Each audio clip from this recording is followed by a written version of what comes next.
இழவு வீட்டுக்கு போயிட்டு சாவு பணத்துக்கு பக்கத்தில் நின்று வந்து ஃபோட்டோ எடுத்து அதை வெளியிடுறவங்களாம் இருக்கிறான். வந்து நம்ம அதெல்லாம் பார்க்குறோம்.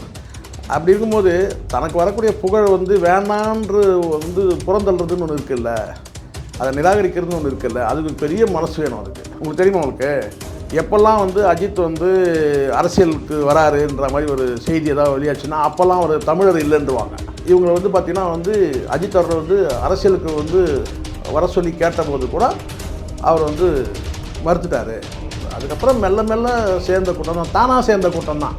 இங்கே பல பேர் கூட்டத்தை சேர்க்குறாங்கல்ல, அவர் கூட்டத்தை சேர்க்கணும்னு நினைக்கவே இல்லை, தானாகவே சேர்ந்துட்டு ஒரு கூட்டம் வந்து. அதனால் இந்த புறம்பேசிகள்லாம் கேட்டால் அந்த பத்மபூஷன் பட்டத்தையே வந்து கலங்கப்படுத்தினானுங்க.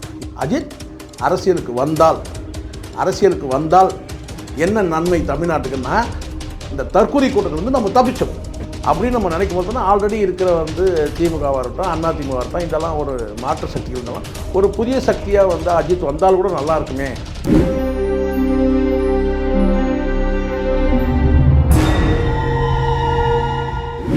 ஆடுகளம் சினிமா நேயர்களுக்கு வணக்கம். இன்று நம்மோடு நேர்காணல் பேசுவதற்காக சினிமா திறனாய்வாளர் திருமிகு சேகுரா ஜெய்சங்கர் அவர்கள் நம்மோடு இருந்திருக்கிறார். வாருங்கள், அவரோடு பேசலாம். சார் வணக்கம். சார் வணக்கம். ஐயோ அஜித் சார் கோச்சுப்பார். நடிகர் அஜித்குமார் அவர்கள், அவரை பற்றி தான் நம்ம இன்னைக்கு பேச போகிறோம். அவருடைய ஆரம்ப காலகட்ட பயணத்திலிருந்து இப்போது வரைக்குமான அவருடைய பயணம் வரை அதை பற்றி தான் நம்ம பேச போகிறோம். பேசலாம் சார். கடவுளே அஜித்தே அப்படி சொல்லலாமா? கோச்சுப்பாரு சார், கடவுளே அஜித்தேன்னு சொல்லக்கூடாது. எப்படி இருந்தாலும் ஒரு நல்லா புரிஞ்சுங்க, புகழ் விரும்பாமல் ஒருவர் இருக்கிறதுன்றது சாதாரண விஷயம் கிடையாது. இங்கே சாதாரணமாக வந்து பார்த்தீங்கன்னா இழவு வீட்டுக்கே போயிட்டு ஃபோட்டோ எடுத்து வெளியிடுறான். அந்த மாதிரி விளம்பர வெறியன்கள்லாம் இருக்கிறானுங்க. இது இழவு வீட்டுக்கு போயிட்டு சாவு பணத்துக்கு பக்கத்தில் நின்று வந்து ஃபோட்டோ எடுத்து அதை வெளியிடுறவங்களாம் இருக்கிறான். வந்து நம்ம அதெல்லாம் பார்க்குறோம். அப்படி இருக்கும்போது தனக்கு வரக்கூடிய புகழ் வந்து வேணான்று வந்து புறந்தள்ளுறதுன்னு ஒன்று இருக்குல்ல, அதை நிராகரிக்கிறதுன்னு ஒன்று இருக்குல்ல, அதுக்கு பெரிய மனசு வேணும் அதுக்கு. சரிங்களா? அந்த வகையில் தான் எனக்கு வந்து அஜித் எனக்கு ரொம்ப பிடிக்கும். தனக்கு வரக்கூடிய புகழை கூட நிராகரிக்கிறது ஒன்று இருக்குல்ல. அப்படியே ஆப்போசிட்டில் பார்த்தீங்கன்னா தற்குறிகளின் தலைவர் என்னன்னு கேட்டிங்கன்னா புகழ் விரும்புகிறவர், எல்லா புகழையும் விரும்புவார். எங்கள் வீட்டுக்காரர் கிடையாது, இருக்கிறத சொல்லி தானே ஆகணும். இப்போது எங்கள் வீட்டுக்காரர் கூட பிடிக்காது, எனக்கு விஜய் தான் பிடிக்கும்னு சொன்னால் அதை வந்து நீங்கள் வந்து அந்த இடத்துல கண்டிக்கணும்ல. அதை நீங்கள் வந்து பெருமையாக வந்து நீங்கள் வந்து அதை எடுத்துக்கிறீங்கல்ல, அதுதானே அந்த இடத்துல தானே வந்து தற்புகழ்ச்சிக்கு அடிமையாகிறீங்கல்ல. அப்போ தற்குறின்னு சொல்கிறது தப்பு ஒன்றும் கிடையாதுல்ல. நான் வெளிப்படையாக பேசுகிறேன் சித்தார்த், நல்லா புரிஞ்சுங்க. இந்த இடத்துல நீங்கள் கண்டிக்கணும், இப்படிலாம் பேசாதீங்க, இப்படிலாம் செய்யாதீங்க. இவர் என்ன சொல்கிறார், தலைன்னே சொல்லாதீங்கன்ற, தன்னையே தலைன்னு சொல்கிறதே விரும்பலை. அதாண்டி அடுத்த வார்த்தையெல்லாம் உங்களுக்கு இருக்குது. உங்களுக்கு தெரியும், வந்து விசில் அடித்தா வந்து திட்டுற வந்து கண்டிக்கிறதுன்னு ஒன்று இருக்குது, ஒழுங்குபடுத்தணும். ஆமாம், தலைவனுக்கு அதான, ஆமாம் தலைவனுக்கு வந்து அதானங்க அழகு, தலைவனுக்கு அதானங்க பெருமை, தலைவருக்கு அதானங்க ஒரு முகமே அப்படி மாறிடுச்சு. இப்போ புரியுதுங்களா? அந்த வான் பண்ணுறது அதெல்லாம் வந்து கரெக்டு. இப்போ நம்ம எத்தனை முறை பேசணும் சொல்லலாம் சார். வந்து பார்த்தீங்கன்னா அவர் வந்து நீங்கள் எந்த குண்டையும் அடைக்க முடியாது. அவர் சாதி வச்சு கூட சில பேர் சொல்கிறாங்க. அப்பா வந்து பாலக்காடு, ஆனால் தமிழ். உங்களுக்கு தெரியுமா? உங்களுக்கு எப்போல்லாம் வந்து அஜித் வந்து அரசியலுக்கு வராருன்ற மாதிரி ஒரு செய்தி ஏதாவது வெளியாச்சுன்னா அப்போல்லாம் ஒரு தமிழர் இல்லைன்றுவாங்க. ஆனால் அடிப்படையிலே வந்து பார்த்தீங்கன்னா அவர் வந்து தமிழ்நாட்டை, அதாவது கட்டினா வந்து தமிழ்நாட்டை பூர்வீகமாக கொண்ட பாலக்காடு ஐயருக்கு வந்து பிறந்தவர் தான் வந்து அஜித். அது நல்லா புரிஞ்சுக்கணும். தமிழ்நாட்டை பூர்வீகமாக தமிழன் இன்னும் சொல்ல போனால். ஆனால் பாலக்காட்டில் வந்து அவர் வந்து அவருடைய வாழ்க்கையும் இருக்குது. ஸோ அப்படி இருக்கும்போது ஒரு தமிழர் அஜித் வந்து பார்த்தீங்கன்னா தமிழர். தாய் வழி வந்து பார்த்தீங்கன்னா சிந்தின்னு சொல்கிறாங்க. சரிங்களா? அது வந்து பார்த்தீங்கன்னா வந்து இந்திய நாடு பிரிவினையின் போது வெஸ்ட் பெங்காலில் வந்து இருந்து வாழ்ந்த சிந்தி குடும்பத்தை சார்ந்தவங்க தான் அவங்க தாயார். ஸோ அப்படி இருக்கும்போது அடிப்படையில் வந்து தந்தை வழி வந்து அவர் தமிழர் தான். இது ஒன்று. பல பேர் வந்து தாய் வழி வந்தால் தான் பேசிகிட்டு இருப்பானுங்க சார். இங்கே எப்படி வேணால் போட்டுக்கலாம் சார். இங்கே அதான் சொல்கிறேன்ல, இங்கே வந்து என்ன பிரச்சனை, அஜித் அரசியலுக்கு வந்துடக்கூடாது, அவர் வரவும் இல்லை சார். தமிழ்நாட்டில் வந்து அது யாராக இருக்கட்டும், எம்ஜிஆராக இருக்கட்டும், அவர் காலம் இருக்கிற வரைக்கும் அடுத்த வாரிசு வரதை அவர் வந்து விடலை, யாரும் டிக்ளேர் பண்ணவே இல்லை. கலைஞர் கூட வந்து பார்த்திங்கன்னா வந்து மகனே இருந்தால் கூட பார்த்திங்கன்னா வந்து அடுத்த வாரிசுன்றதை வந்து அவர் டிக்ளேர் பண்ணல. டிக்ளேர்னா என்ன, அவர் இருக்கும்போதே வந்து ஒரு பொறுப்பு கொடுத்து முதலமைச்சராகவோ கட்சிக்கு தலைவரெலாம் ஆக்கலை. அப்படி இருக்கும்போது ஜெயலலிதா அவர்கள் வந்து இவங்களை வந்து பார்த்திங்கன்னா வந்து அஜித் அவர்கள் வந்து அரசியலுக்கு வந்து வர சொல்லி கேட்டபோது கூட அவர் வந்து மறுத்துட்டார். அதுவும் குறிப்பாக வந்து பார்த்திங்கன்னா ஒரு சொல்கிறாங்க இல்லையா, சயின்ஸ் படி நாங்கள் வந்து ஸ்கேல் பண்ணோம், யாருக்கு ரசிகர்கள் அதிகமாக இருக்குன்னா எம்ஜிஆருக்கு தான் வந்து ரசிகர்கள் அதிகம், அடுத்தது யாருக்கு வந்து ரசிகர்கள் அதிகம்னு சொல்லி சொன்னால் அது வந்து அஜித்துக்கு தான் சொல்கிறாங்க. அந்த அளவுக்கு வந்து ஒரு ஃபேன் பேஸ் உள்ள. அப்படி இருக்கும்போது அவர் வந்து ஆட்சி, அதிகாரம், பதவி இதுக்கெல்லாம் விரும்பாமல் ஏன் சினிமாவை விட்டே வந்து கிட்டத்தட்ட விலகலான்ற அந்த போக்கு வந்து அவர்கிட்ட இருக்கிறத அவரோட ப்ரொஃபஷன் நோக்கி அவர் போயிட்டு தான் அவர் ப்ரொஃபஷன் தான். அவருடைய அதுதான் சொல்கிறாங்கல்ல, அவர் வந்து சினிமாவுக்கு வர்றதுக்கு முன்னாடி அவர் என்ன வேலை பார்த்தாருன்றாங்க, மெக்கானிக் ஷெட்டில் வேலை பார்த்தார். முதல் இனிஷியல் ஸ்கூலுக்கு வந்து போகிறாரு. ஸ்கூலில் வந்து அவரால் வந்து அவர் விரும்பினதுபடி தான் அவர் வந்து நடந்துக்கணும்னு நினைக்கிறாரு. விரும்பினது கிடையாது. அவர் விரும்பினது வந்து பார்த்தீங்கன்னா வந்து மோட்டார் பைக்கு இந்த மாதிரி அவருடைய வயசில் அந்த மாதிரி சின்ன வயசுலேயே அப்படி. அப்போ ஸ்கூலுக்கு போனால் படிப்பு வந்து வரல அவருக்கு வந்து கேட்டால் அவருடைய எண்ணங்கள் எல்லாமே வந்து கேட்டால் அந்த வந்து அது டூ வீலர் மெக்கானிசத்தில் தான் அவருடைய இது இருக்குது. அதுக்கு பிறகு வந்து சொன்னாங்களே குடும்ப சூழலாம் இருக்குல்ல, அதுக்கப்புறம் வந்து மெடிக்கல் ரெப்பாக போகிறாரு. அப்புறம் கார்மெண்ட்டில் வந்து பார்த்தீங்கன்னா சேல்ஸ் மேனேஜராக வந்து அவருடைய வேலை இருக்குது. அதுக்கு பிறகு தான் வந்து சினிமாவில் வந்து நீங்கள் ஏன் அழகாக இருக்கீங்க சினிமாவில் இருக்க சொல்ல நண்பர்கள்லாம் சொல்லும் போது அப்போ சினிமாவில் வாய்ப்பு கேட்டு வந்து போகும்போது தான் ஒரு படம் வந்து பார்த்திங்கன்னா வந்து தெலுங்கு படம் பிரேம புத்தகம் தெலுங்கு படத்தில் போகிறாரு. அதுக்கப்புறம் அந்த தெலுங்கு படமும் வந்து வெளியாகிறதுலலாம் பல சிக்கல்கள்லாம் ஏற்படுது. அதில் வந்து ப்ரொடியூசரே வந்து இறந்துடுறாருன்னு சொல்கிறாங்க. அதுக்கப்புறம் அந்த படம் நீண்ட இடைவெளிக்கு பிறகு மறுபடியும் வந்து அந்த படத்தை வந்து பண்ணாங்க. அதுக்கு அடுத்து தான் வந்து பார்த்தீங்கன்னா வந்து அதுக்கு பிறகு தான் தமிழ் படத்தில் வந்து என் வீடு என் கணவர்ன்றதுல வந்து ஒரு ஸ்கூல் பையன் மாதிரி சின்ன ரோல் தான். அதுக்கு பிறகு தான் அமராவதி படம் தான் அவருக்கு முதல் படம் கொடுத்து. அதுக்கப்புறம் அடுத்தடுத்து படங்களில் வந்து அவர் வந்து நடிக்கிறார். அதுக்கப்புறம் ஒரு அமராவதி படத்துக்கு அப்புறம் பெரிய பைக் ஆக்சிடெண்ட்டில் வந்து சிக்கி சின்னாபனம் ஆயிடுறாரு. அதுக்கப்புறம் ட்ரீட்மெண்ட்லாம் முடிச்சு அதுக்கப்புறம் தான் அந்த பவித்ரான்னு ஒரு படத்தை நடிக்கிறார். அதுக்கப்புறம் தொடர்ச்சி அவருடைய கெரியர் வந்து ஏற்றமும் இறக்கமும் இருக்கிறது தான். அவரே சொல்லியிருக்கிறார்ல, நான் 100 வெற்றியை கண்டவன் கிடையாது, நான் 100 தோல்வியை கண்டவன், என்ன நானே செதுக்கினதுடான்னு கூட அவர் சொன்ன ஒரு வார்த்தை தான், என்னை நானே செதுக்கிக்கிட்டேன் நானே செதுக்குன்னு அப்படின்னு சொல்லிட்டு சொல்கிறது. அப்போது வந்து அந்த ஒரு காலகட்டம் வந்து கடுமையான காலகட்டம். அவர் வந்து ப்ரொஃபஷனலாக வந்து ஏற்ற இறக்கங்களை நிறைய பார்த்தார். அதுக்கப்புறம் மெல்ல மெல்ல சேர்ந்த கூட்டம் தான், தானாக சேர்ந்த கூட்டம் தான். இங்கே பல பேர் கூட்டத்தை சேர்க்குறாங்கல்ல, அவர் கூட்டத்தை சேர்க்கணும்னு நினைக்கவே இல்லை, தானாகவே சேர்ந்துட்டு ஒரு கூட்டம் வந்து இருக்குது. என்கிட்டலாம் சில பேர் வந்து சொல்லுவாங்க, நான் இன்னமும் வந்து அஜித் கிட்ட டெய்லி வந்து பேசிகிட்டு இருக்கிற மாதிரி சொல்லுவாங்க. என்ன சொல்லுவாங்கன்னா, சார் நீங்கள் வீடியோ போட்டிங்கன்னா பார்ப்பார் சார், வருஷத்துக்கு 2 படமாவது நடிக்க சொல்லுங்கள் சார், கெஞ்சுவாங்க. எனக்கு நானே நினைப்பேன், என்னடா அஜித்துக்கு இப்படி ஒரு ரசிகர்களா அப்படின்னு நான் நினைப்பேன். ஏன்னா ஒரு தம்பி என்கிட்ட வந்து கேட்டால் ஒரு இதே சாலிகிராமத்தில் ஒரு டீ கடையில் இருக்கும்போது, சார் வருஷத்துக்கு 2 படமாவது நடிக்க சொல்லுங்கள் சார், ப்ளீஸ் சார் 2 படம் தான் சார்.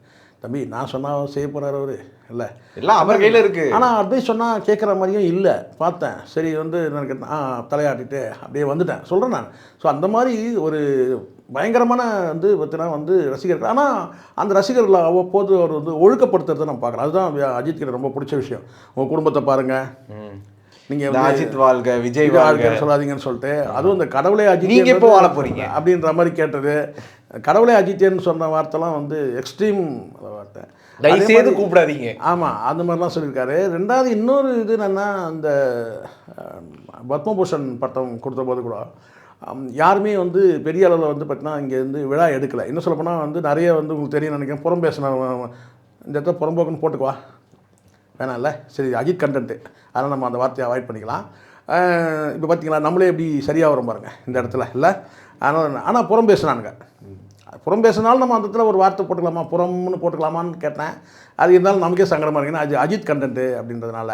புறம் பேசுபவர் பார்த்தீங்களா, இங்கே வந்து ஒரு மனிதரை புறம் பேசுபவர் மரியாதையாக சொல்லுங்க, மரியாதை புறம் பேசுபவர், மதிப்பிற்குரிய புறம் பேசுபவர், புறம் பேசிகள், வலைபேச்சு புறம்பேசி அப்படி அப்படி இது வலைபேச்சு குரங்குகளை நம்ம வந்து பார்த்து, அது நயன்தாரா சொன்னது, நான் சொல்லலை, குரங்குகள் சொன்னது. அப்போது புறம்பேச்சிகள் அப்படின்னு சொல்லலாம். அதாவது இது போக்குகள் சொன்னால் பிரச்சனை, அது அஜித்துக்கு வலிக்கும், ஏங்க அப்படிலாம் பேசுகிறீங்க அப்படின்னு சொல்லலாம், இல்லை ஒரு வேலை என்ன. அதனால் இந்த புறம்பேசிகள்லாம் கேட்டால் அந்த பத்மபூஷன் பட்டத்தையே வந்து கலங்கப்படுத்தினானுங்க. இவர் இதுக்கு எது கொடுக்குறாங்க அப்படின்னு சொல்லிட்டு பல இப்போ தான் அவங்க பேசிகிட்டு இருக்கிறாங்கன்னு வச்சுக்கலாம். ஆனால் அவர் வந்து பார்த்தீங்கன்னா அந்த எப்போயாவது இந்த தலை சீவும் போது முடி ஒன்று விழும்ல, அப்பப்போ வந்து ஒரு வந்து இந்த சீப்பில் வந்து ஒரு 3 முடி எடுத்து இப்படி விட்டுருவார் போல இருக்குது நான் நினைக்கிறேன். அநேகமாக யார் அஜித் சீப்பு போட்டு வரும்போது முடி வரும்ல, அப்போ ஒரு 3 முடி எடுத்து போட பண்ண, இந்த இது வந்து அந்தனை, இது வந்து பிஸ்மி, இது வந்து கூட இன்னொருத்தர் இருக்கிறான்ல. என்ன சார் இல்லை சார் அப்படி நினைக்கிறேன் நான். ஏன்னா அவ்வளோ புறம் பேசினாலும் அவங்க ஒரு பத்திரிக்கையாளர் இருந்தாலும் சார் பத்திரிக்கையாளர் இருந்தால் கூட ஒரு புறம் பேசுறதுனால நான் அதை வந்து சொல்ல வேண்டியதாக இருக்குது. சொல்ல அதெல்லாம் நடக்குதுன்னு அப்படி செய்கிறதுக்கான வாய்ப்பு இருக்குன்றேன். அதாண்டி ஏன்னா நல்லா புரிஞ்சுங்க, கொஞ்ச நெஞ்சு பேச்செல்லாம் கிடையாது. அஜித்துக்கு வேணால் வலிக்காமல் இருக்கலாம், ஆனால் அவனுடைய ரசிகர்களுக்கு எவ்வளோ வலிக்கும். கண்டிப்பாக அஜித் வேணால் வந்து எல்லாத்தையும் சகிச்சுக்கிற தன்மை இருக்கலாம், ஆனால் ரசிகர்களுக்கு வந்து எவ்வளோ வலிக்கும். கொஞ்ச நெஞ்ச பேச்செல்லாம் கிடையாது அவனுக்கு பேசின பேச்சு. ஸோ அதனால் இதை கூட நம்ம பேசுகிறோன்னா அப்புறம் நம்ம வந்து அந்த அஜித் ரசிகர்களுக்கு நம்ம துரோகம் பண்ண மாதிரி ஆகும். அதனால் வந்து கேட்டால் வந்து நம்ம தப்பாக எதுவும் சொல்லவே இல்லை, நம்ம ஒன்றும் தப்பாக சொல்லலை. இப்போ அஜித்தோட முடிக்கு ஒரு வேல்யூ இருக்குல்ல, அதுக்கு ஒரு பவர் இருக்குல்ல, உங்களுக்கு தெரியுமா. வந்து அஜித்தோட வந்து முடிக்கு வந்து அது வெள்ளை முடியனா இருக்கட்டும் கருப்பு முடியனா இருக்கட்டும், சரிங்களா. அது என்ன சொல்லுவாங்க, என்ன பெப்பர், என்ன பெப்பர் சால்ட் பெப்பர் ஏதோ ஒன்று. இல்லை நீங்கள் சொன்னீங்கல்ல அஜித் ரசிகர்கள் அந்தன ரசிகர்கள் ஆயிடுவாங்கன்னு. அப்படிலாம் கிடையாது. அதுதான் நம்ம தான் செருப்பால் தான் அப்பப்போ அடிச்சுட்டு இருக்கிறோம்ல, நம்ம வேறு கண்டென்ட்டில் அதெல்லாம் ஆக முடியாது.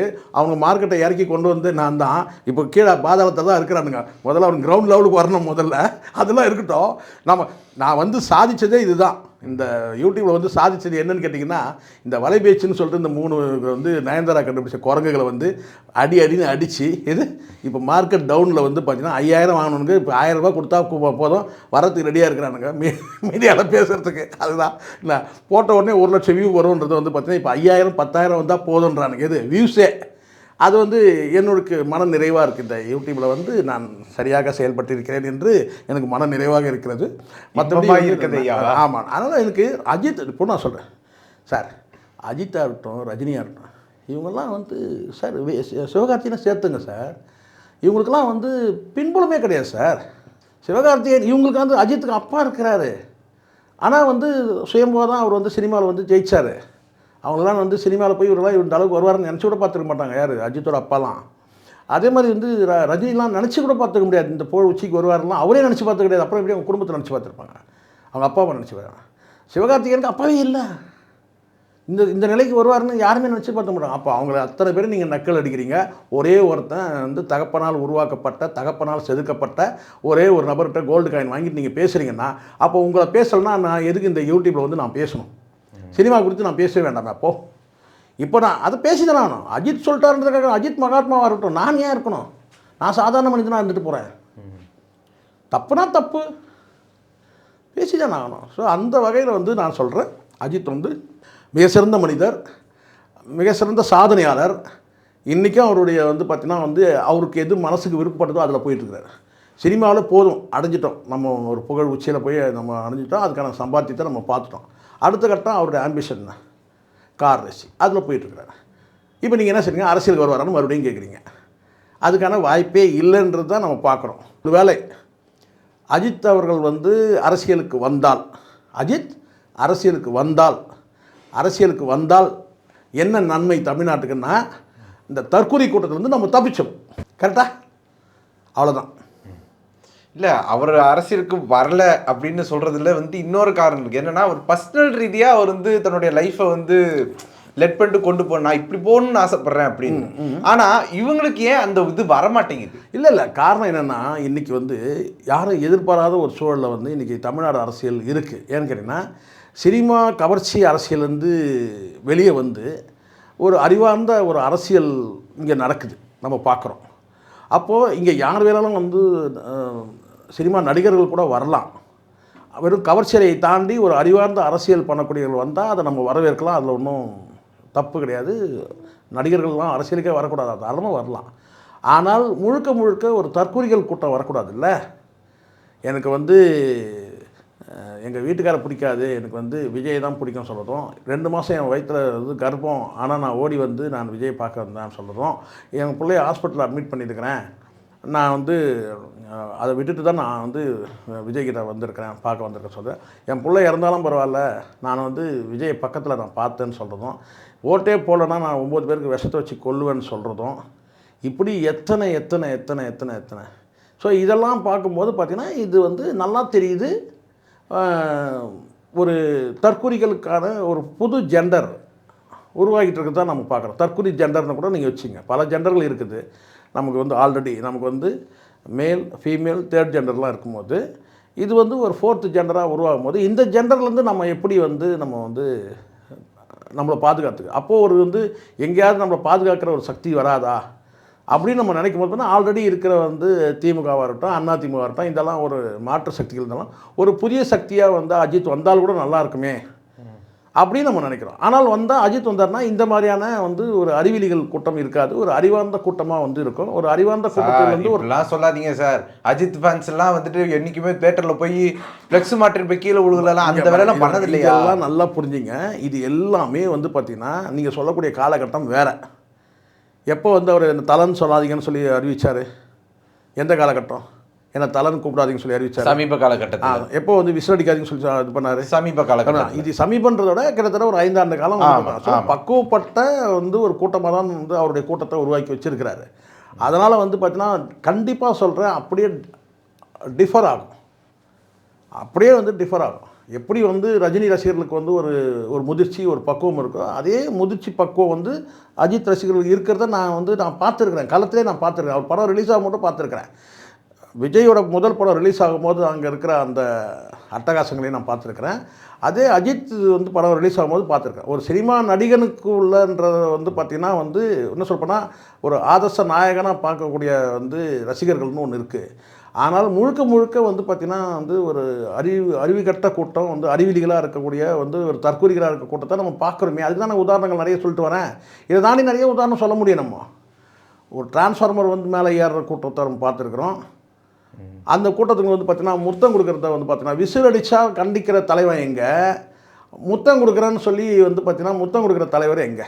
நல்லா புரிஞ்சுங்க, நல்லா புரிஞ்சுக்கினீங்க. அஜித்தோட ஸ்டேட்மெண்ட்டே வந்து பார்த்திங்கன்னா விஜய்க்கு எதிரான ஸ்டேட்மெண்ட்டு வந்து பார்த்திங்கன்னா வந்து இயற்கையாக அமைஞ்சுது. அஜித் பேசலை, ஆனால் அவர் சொன்ன ஸ்டேட்மெண்ட் எல்லாமே வந்து ஆழ்மனத்திலிருந்து அடித்தளத்திலிருந்து வந்த வார்த்தைகள். அவருடைய ஸ்டேட்மெண்ட் ஒரு நேர்காணல் கொடுத்தார் இல்லையா அது. ஆனால் அதே வந்து பார்த்திங்கன்னா விஜய்க்கு எதிராக போகிறதுக்கு காரணம் இயற்கையாக அமையுது. அது கூட்டத்தை சேர்க்கறது பெருமைக்குரிய விஷயம் இல்லைன்னு சொன்னார். அது யார் சொல்ல முடியும்? யார் சொல்ல முடியும் அந்த வார்த்தையை?